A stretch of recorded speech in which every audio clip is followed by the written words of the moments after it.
প্রবৃদ্ধি বাড়ানো নয়, শুধু মূল্যস্ফীতি কমানোতে গুরুত্ব দিয়ে নীতি সুদহার 10% রেখেই আবারও মুদ্রানীতি ঘোষিত হয়েছে। তবে এই গভর্নরের এই অনড় নীতির সাথে দ্বিমত আছে আর্থিক খাত বিশ্লেষকদের। তাদের মতে সুদের হার বাড়ানোই মূল্যস্ফীতি কমানোর একমাত্র পন্থা নয়, আর সংকোচনমূলক মুদ্রানীতি বিনিয়োগের প্রতিবন্ধকও। তবে বিশ্লেষকদের কেউ আবার বলেন গভর্নরের হাতে বিকল্প ছিল না। অনুপ অধিকারী তরুণ জানাচ্ছেন বিস্তারিত। নীতি সুদের কমালে সুদ কমে অর্থের যোগান বাড়ে, তাই বিনিয়োগও বাড়ে। তবে বাংলাদেশের প্রেক্ষাপটে তা হয়নি।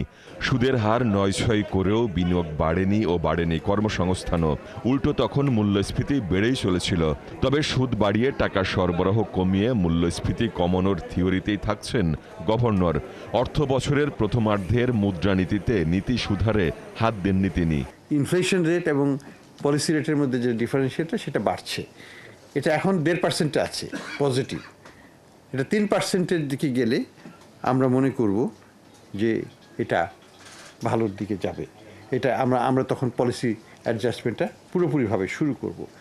অর্থনীতিবিদ এম আকাশের মতে ডিমান্ড পুল ইনফ্লেশনই কেবল পলিসি রেট দিয়ে নিয়ন্ত্রণ হয়, কিন্তু আমাদের দেশের মূল্যস্ফীতি হলো কস্ট পুশ ইনফ্লেশন। ফলে সংকোচনমূলক মুদ্রানীতি দিয়ে মূল্যস্ফীতি নিয়ন্ত্রণ করতে গেলে বাংলাদেশের মতো দেশের অর্থনৈতিক প্রেক্ষাপটে হিতে বিপরীত হয়। এখানে ডায়াগনোসিসটা ভুল। ডায়াগনোসিসটা হচ্ছে যে কস্ট পুশ ইনফ্লেশন না ডিমান্ড পুল ইনফ্লেশন। যদি ডিমান্ড পুল ইনফ্লেশনটা ডায়াগনোসিস হয় যে মানুষের হাতে অনেক টাকা আছে, মানুষ সেই টাকা ব্যয় করে কিনছে, সেই জন্য জিনিসপত্রের দাম বাড়ছে, তাহলে এই সুদের হার বেশি রেখে ডিমান্ডটাকে ডিসকারেজ করা ঠিক আছে। কিন্তু আমার ধারণা বাংলাদেশে কস্ট পুশ ইনফ্লেশন। সুতরাং সুদের হার বাড়ালে কস্ট অফ প্রোডাকশন বাড়বে এবং শেষের জন্য ইনফ্লেশন হবে। এবং কস্ট পুশ ইনফ্লেশন থাকলে সেখানে এই ধরনের মনিটারি পলিসি হিতে বিপরীত হয়।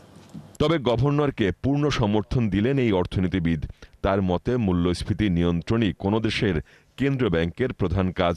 মূল্যস্ফীতি যেটা কমছে এখন, এটা যদি 6-7-এর কাছে আসে তাহলে আমাদেরকে চিন্তা করতে হবে খুবই, আমার মনে হয় যে গভীরভাবে, যে আমরা এখন সেই সংকোচনমূলক থেকে কিছুটা বেরিয়ে আসবো কিনা। কারণ অলরেডি বিনিয়োগকারীরা তারা কিন্তু এই উচ্চ যে ঋণের সুদের হার, সেই সুদের হারটা তারা কিন্তু ব্যবসা বাণিজ্য বিনিয়োগের জন্য কিন্তু একটা নেতিবাচক প্রভাব পড়ছে, এবং সেটা আমরা মেশিনারিজ আমদানি, নতুন বিনিয়োগ, কর্মসংস্থান এগুলোর মধ্যেও দেখছি।